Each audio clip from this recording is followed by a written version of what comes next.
Perfect. Perfect.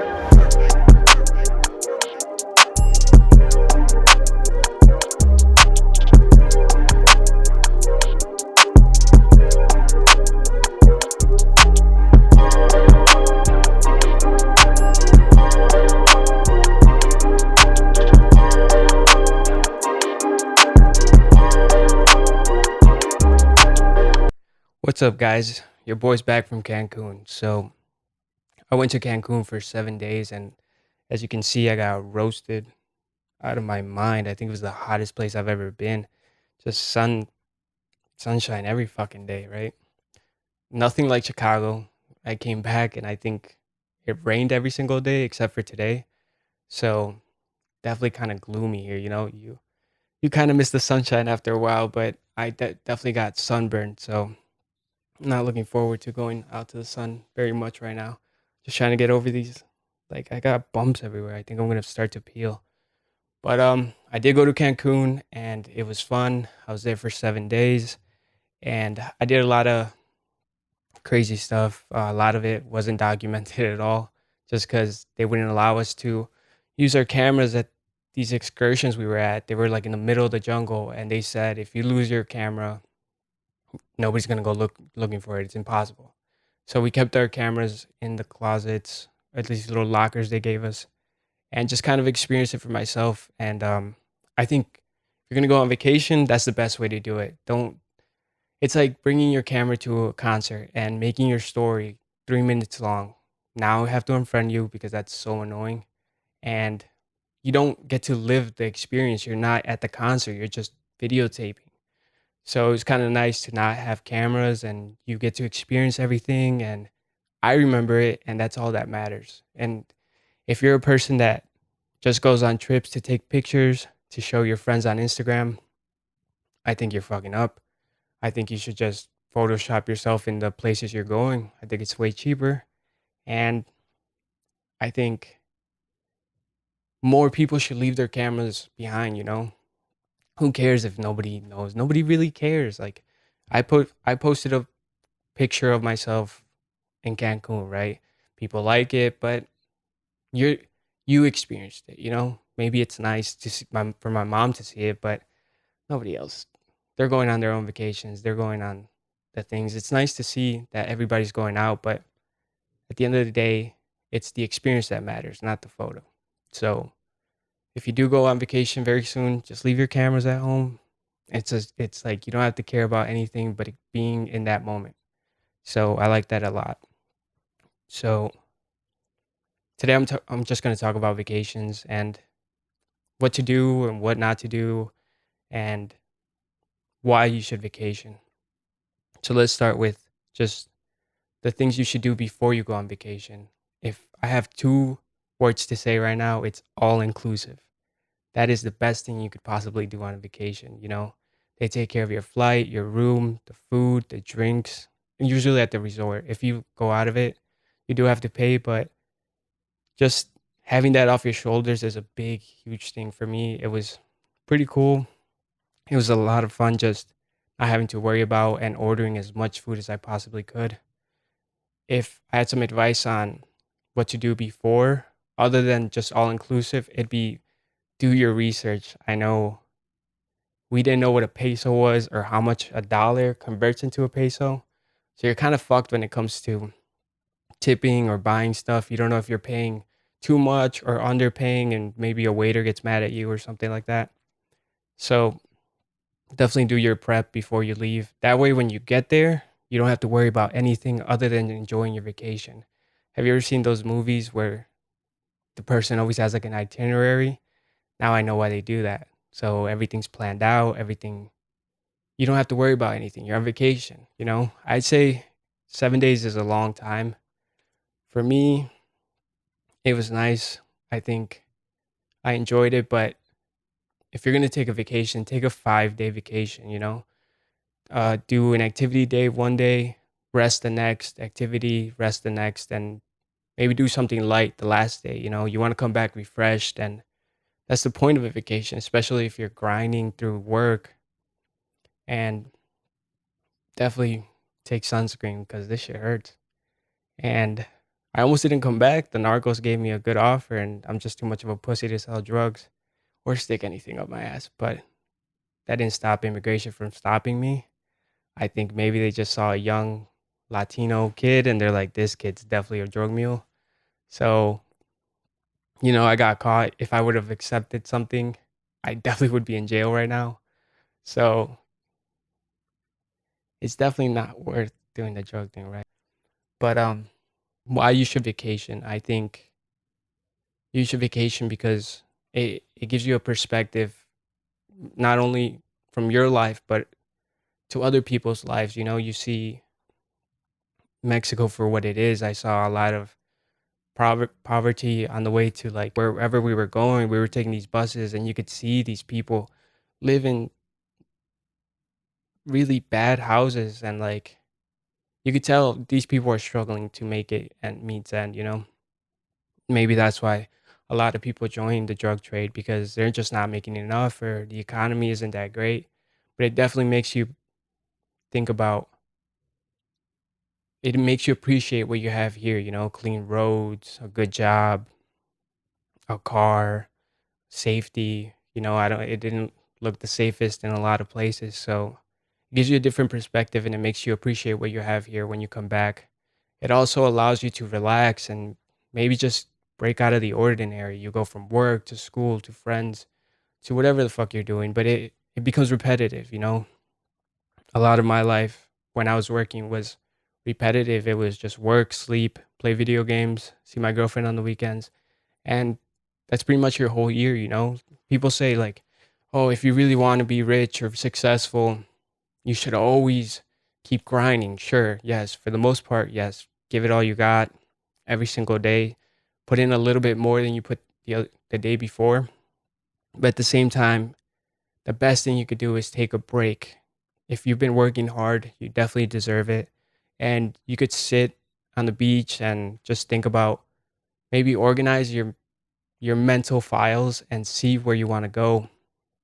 Do things like, maybe there's something you had to get done that maybe just being in a relaxed state could show you a different point of view, and then you figure out that problem.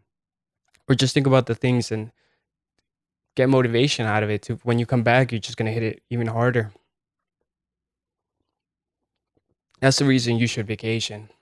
you know if you're allowed to vacation more than once a year, more power to you. But at the same time, these people that do that, usually, I don't know, it's they're not going to reach where they want to go if they do that all the time.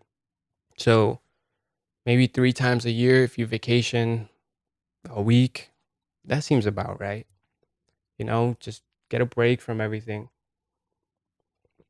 Have these people, especially in all inclusives, they make you feel like they're there to serve you. Like, these people are hardworking people, and anything you need, they got you, and you don't have to worry about anything. It's this amazing feeling you get when you're just chilling by the pool and somebody brings you a hamburger, and that's your day. No stress, no nothing. It's like a release from your not shitty life, but maybe just a hard life where you're grinding every single day.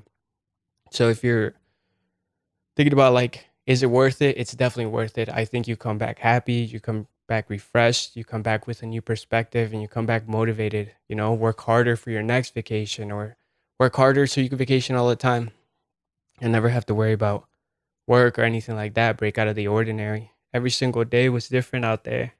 We were going to the jungle, we were going to islands, we were going to beaches, and like I said, a lot of it is in my mind. It's not on some camera.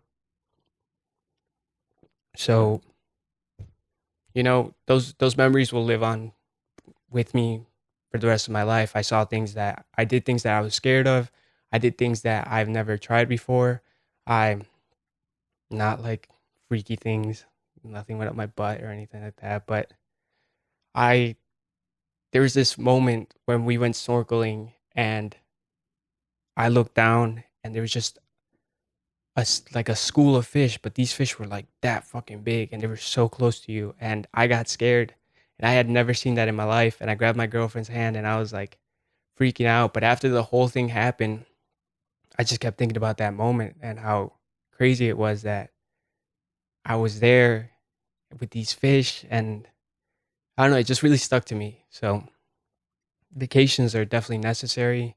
So just like every topic I talk about, once I close it out, I would say do your homework, make sure you get all inclusive, leave your cameras in your room, just kind of cut the fucking cord for 5 days. You're not gonna die, and nobody on Instagram's gonna share something amazing that you're not doing already. And really enjoy it. Think about relax and think about appreciate what you have. Look at a different culture and just learn a couple things. We did learn a lot from just being around them. We learned about how they live. We also learned about the one thing I learned about in this trip was how fucking hard Mexicans work. Like that is not like a myth. You know what I mean? Like they always say like Mexicans are the hardest working people. I'm sure there's every culture has hardworking people, but these people fucking go the extra mile. They're I get that it's their job and they're doing it for a tip, but at the same time, the things they were doing, even if I needed the money, I wouldn't do. Go the extra mile, explain. These guys are walking around on the beach with fucking pants on and like a apron and a hat, and they're running around giving people their food and stuff like that. It's definitely a hard fucking job. So shout out to the servers at Villa de Palmar. These guys, there was one guy that just made me feel like he definitely wanted to give me the best experience. So we gave him a big tip at the end. Those are the rules to vacationing. For me, and if you like them, follow them. If not, maybe you guys got a different perspective that I would love to hear about in the comments. But let's move on to sports. Giannis Antetokounmpo, I think that's how you say it. It's such a long fucking last name. He just got the MVP, and I was kind of happy to see that everybody said Harden was going to get it just because he was scoring 35 points every fucking game. And I think some games it was like 50. But I think you get the MVP when you make your team better. Giannis took a decent team. They're not all bad players, but he took them and they were first in the East, and they had like a long playoff run. With Harden, yes, he was scoring a lot and he was doing all these dynamic things, and they did make it to the playoffs, but at the same time he does have Chris Paul, and that's why there's a scoring title. Because if you're going to do things like score 50 points every single game, that's why you have a scoring title. If your team is shit and you don't come up and you lose because of you, then the other guy deserves it, right? Giannis did way more than Harden. I think he deserves it. And when he received the MVP, he cried, and there's definitely no shame in crying. When you want something so bad and then you get it, you achieve it. You think about all the hard work that you put into it, and it's hard not to get emotional. I don't think it's a weakness. I think crying is definitely something men should do a lot more. I cried. I cried on my vacation. Maybe it wasn't because I achieved a goal, but sometimes you get drunk and you let your true feelings out, and I don't think you should fault somebody for that. I think it's an emotional release. I also think it's good. If people bottle that up, it's definitely it's not healthy. But shout out to Giannis. I definitely wanted him to win, and I know a lot of people are mad because they think Harden deserves it. And for that reason, just for the fact that I think the MVP should be somebody who makes the team better, not just himself better. That's why they have scoring titles. That's why they have defensive awards. These they should definitely make it more of a team thing. I know they gave it to Russell Westbrook because he was doing something that nobody had ever done, which averaged a triple double. But at the same time, like Westbrook's team sucked. They didn't. I don't even. They made it to the playoffs, and it was like a first round exit or something. It was like a year ago. I don't really remember, but they should just give him the scoring title or some different kind of award. Not the MVP. The MVP is like you make everybody around you better. And if I'm being honest, I hate LeBron James, but he does make his team better.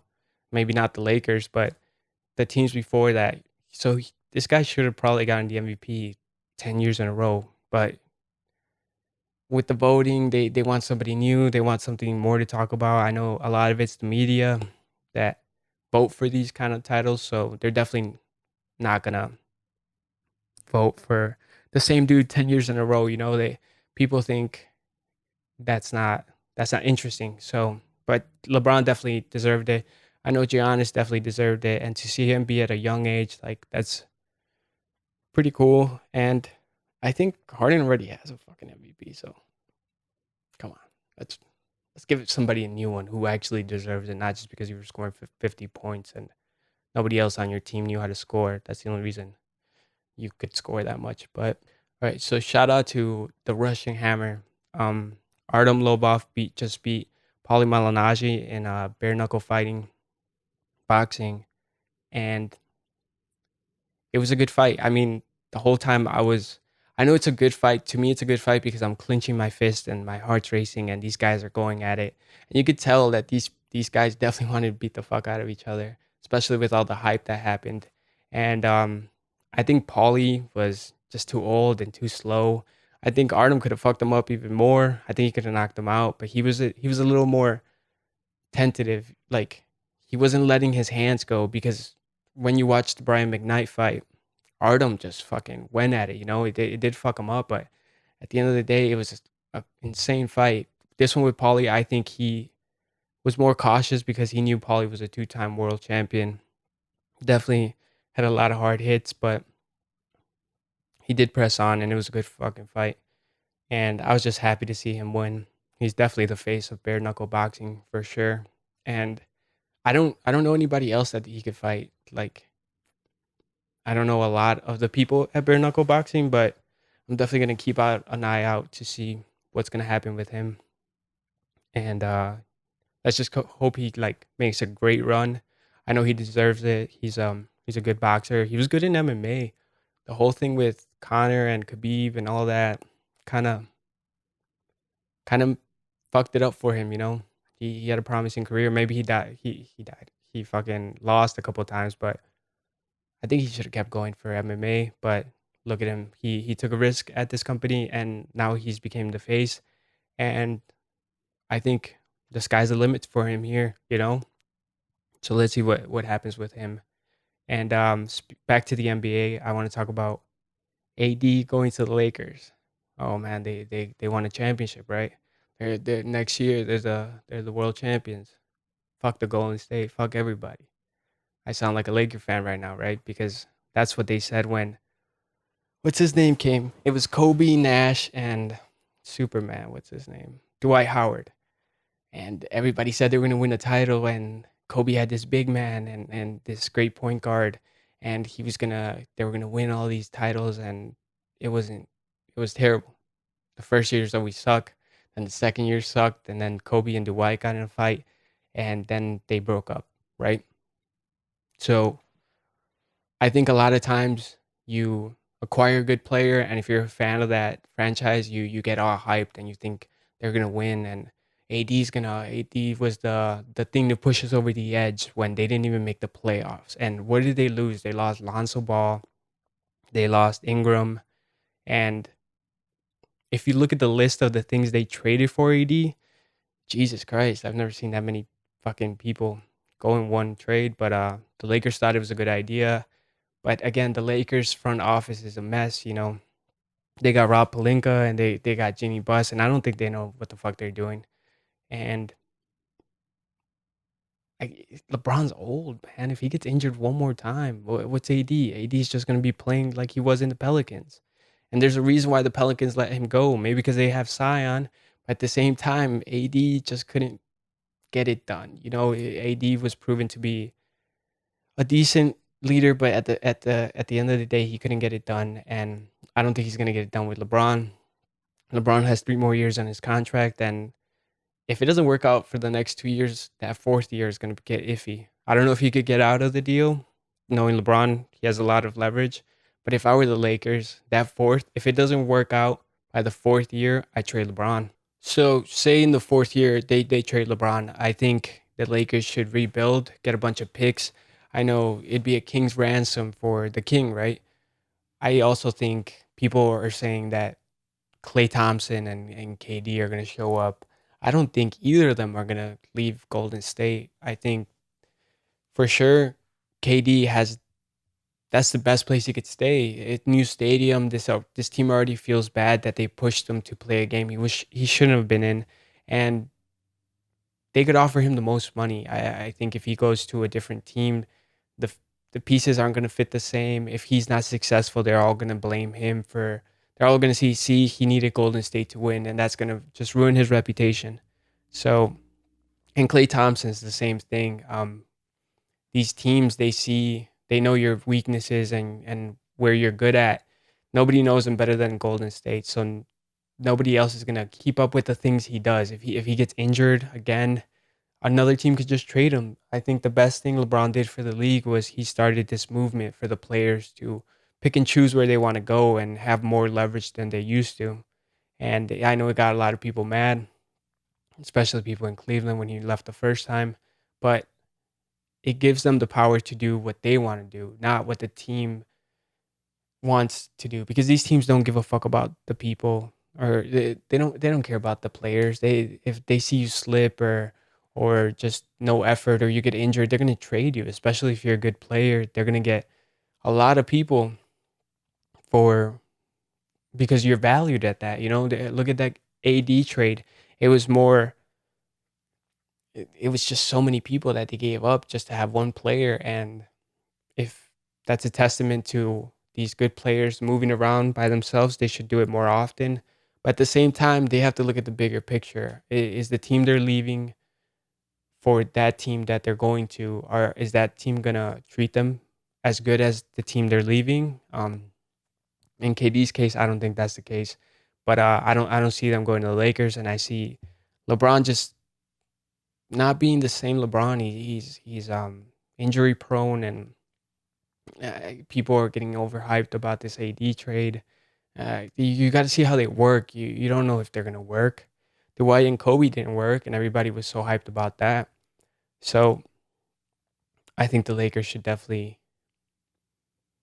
keep an eye out, and they're gonna have to trade him if it doesn't work out. If it works out, maybe they get to a Western Conference championship. But I don't see them beating the Golden State or the Rockets. There's too much firepower, and AD's an inside guy. He's tall, and yes, he could shoot. But when you're sharing the ball with LeBron James, that your numbers do go down. So I don't see them beating anybody in the Western Conference Finals. I see the Warriors staying in the NBA championship. Maybe the Rockets, if they could get some more pieces in there to push them over the top, unless they want to let Chris Paul go and just bring in more help for Harden. I don't see the Lakers. Maybe they make the playoffs. Maybe he just gets them to the playoffs, and then the Laker fans have something to brag about. I don't know how that works, but I'm definitely interested to see where all these pieces fall, especially how they're gonna make it work in Los Angeles, just being such a crazy front office. Not to trending topics. I know I should do a lot better work in trying to figure out interesting stories. I Every time I start my shows, I think, fuck, I didn't really do a lot of research, so I kind of lack on this area. But and I usually just stick to entertainment, so that's what I'm gonna do this time too. I want to talk about this upcoming movie called Once Upon a Time in Hollywood. It's about Leonardo DiCaprio being just a movie actor and Brad Pitt being his stunt double. And it's set in like the 1969. And it looks very interesting, especially with Quentin Tarantino being the director of the movie. I know Quentin isn't scared to think out of the box. He's up there with Martin Scorsese and James Cameron. And you could tell when these these directors, you can tell when they're making a movie or when you're watching a movie that they made because of the tones they set and the way they direct. And I know Martin Scorsese lets his actors talk to the audience. In The Wolf of Wall Street, he does that. He talks to you like one on one, and these directors have the ability to bring A-list actors from all around the world. And what Quentin does is he tries to keep the same cast from other movies together. I know Robbie Margaret or Robbie something, the hot chick from Wolf of Wall Street. She's in there with Leonardo DiCaprio and Brad Pitt, and there's a ton other actors. But if it's anything like Django Unchained or Pulp Fiction or Inglorious Bastards, you're definitely gonna get a good movie. I know Leonardo DiCaprio has never made a bad movie in my eyes. You got Titanic, you got Inception, you got Shutter Island. All this combination of actors and director, it should make a good movie. If it's anything like Reservoir Dogs, which was a film made by Quentin, we're fucked. I saw that movie yesterday, and everybody always hypes it up. They always say it's the best heist movie they've ever seen, and I know The Town or The Italian Job are just way better movies than that movie. And I've seen old movies. I don't think it was just because it was an old movie that I didn't like it. I've seen old movies that are good, and Reservoir Dogs sucks. So if you like it, you probably suck too. I'm not gonna watch a movie with you, but I'm definitely excited. It comes out July 26th, and I'm gonna go watch it, and I'll probably give a review on what I thought about the movie. If maybe it lives up to the hype, maybe it's another Reservoir Dogs, and I'm never gonna watch that movie again. And if I see somebody in Halloween dressed up as Reservoir Dogs, just know I'm probably gonna roast you. So I want to talk about something that hits home. I've seen a lot of these Snapchats that say like, "Warning: Don't go down this street" by Woodfield Schomburg or Rolling Meadows because there's a ICE or police stoppage and they're just checking for documents. Now, if it's true, shout out to the people that are taking the time to share those things because the worst thing that could happen is somebody that you love, a family member, just goes out to Woodfield on a nice day and they never come back because they got deported or they're being detained. It hits home because I know the fear that one of my family members has to live with. She's scared of the whole Trump thing and immigration, and I will make a video about that because I'll share my story about how I came to this country and stuff like that. But she, there's a fear. I've seen it firsthand. There's a fear when you walk out and you don't know if you're gonna come back home. So the only problem I have with these Snapchats is if it's true, then why isn't there any video showing this stop? I think if you have a green card, you're a Latino, you're my age. There's nothing illegal about asking these agents why they're doing this. And if it's legal for them to be asking for your papers, I know I don't want to say too much because I want to save it all for the next episode, but there's you have your rights, and I think the only place they could actually do that legally is Arizona. I've heard about Trump trying to do these ICE roundups, but usually people get that like they hear that and they think everybody's getting deported. It's not that. Trump's just trying to get the people who already got these deportation notices. So I don't think you should be scared, but at the same time, like that's the only problem I have with these Snapchats. Like I want to see video. I want to see video of this stoppage. I want to see people going up to them. If there's another stoppage and I could hear about it in time, I'll even go. I'll make the video. But I think if these things are true, the most important thing we should be doing is clogging up that intersection with green card people or just U.S. citizens and Latinos that because if we could waste their time, they're not gonna get the actual immigrants, right? They they're gonna give up. They're just gonna be like, oh, I guess everybody's legal, or you at least help, you know, make videos, go and ask these freedom of speech. You can ask any officer anything you want, and they can't arrest you for it, or they can't deport you for anything. I think we should go and ask, are they allowed to do this? And ask who gave the orders. Most importantly, I think the way we change it is by voting for candidates that don't give these orders out and are sympathetic to immigrants that are just trying to make a better life for themselves, you know? I think we should find out if this is true, who gave the order, and ask these candidates when we're voting for them if they're going to do that, if they're sympathetic to the whole immigration cause and vote accordingly. I think if these people are making these choices, they don't care. They don't understand that these immigrants came here for a better life. So the things we should do is just document the whole thing, try to help as much as we can, clog these motherfucking streets up, and help out the people that can't do anything. And if you are an immigrant, learn your rights. And I'll talk more about it in the next episode, but I definitely want to see if it's fake or not. Like, I know people are putting these Snapchat posts and they're just, some people are just trying to help out, but the original people who made this, if you're making it and it's not true, you're just being a cunt because you're just spreading fear. You don't understand how it feels for somebody to be going out into the street and be scared of being deported. I had an encounter when I came back into the United States.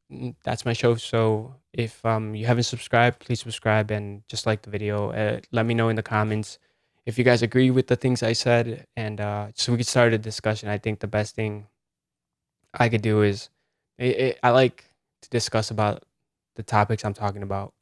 Maybe you have a different point of view, and maybe I learned something from it. So, and shout out to the people supporting me. It definitely gives me a lot of motivation. So, thanks for all the help, and I'll see you guys Thursday.